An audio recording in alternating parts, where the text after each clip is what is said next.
For the next question, we consider a 1 cubic centimeter cube which has a pressure of 10,000 newtons per meter squared on 5 of its faces, no pressure on the 6th face.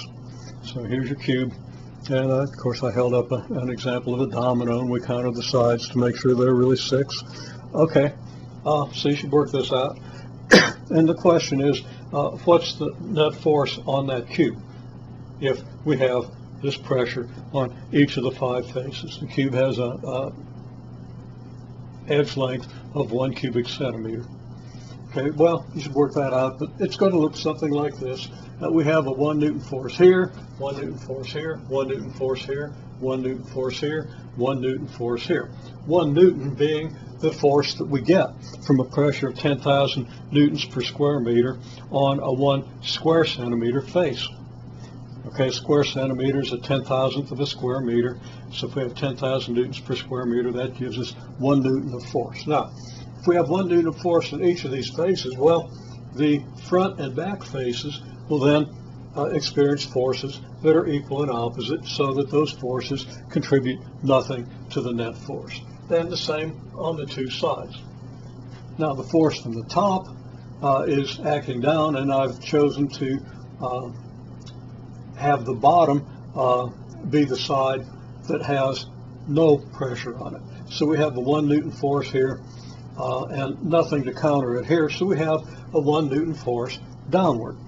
Now, it is given in the statement of the problem that the force exerted by pressure is always perpendicular to the surface on which it acts.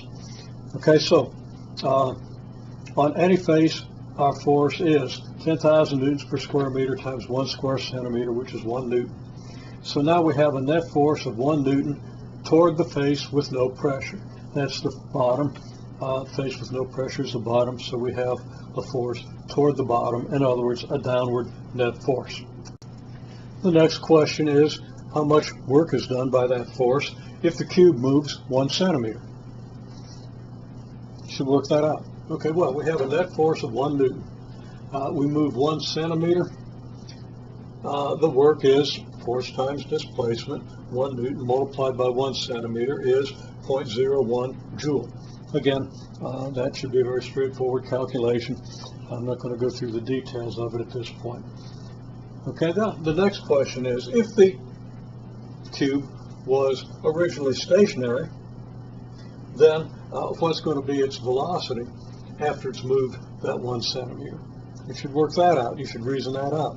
Okay, well, the reasoning comes from the work energy theorem. What's the velocity? We use the work energy theorem in a very straightforward way that you should be very familiar with from first semester physics. Specifically, the work done by the net force, and we assume implicitly that this is the net force, is 0.01 joule, and that's going to equal the change in the kinetic energy of the object. Kinetic energy being 1/2 mv squared, the velocity is then square root of double the kinetic energy divided by the mass. Kinetic energy is 0.01 joule, double that, you get 0.02 joules.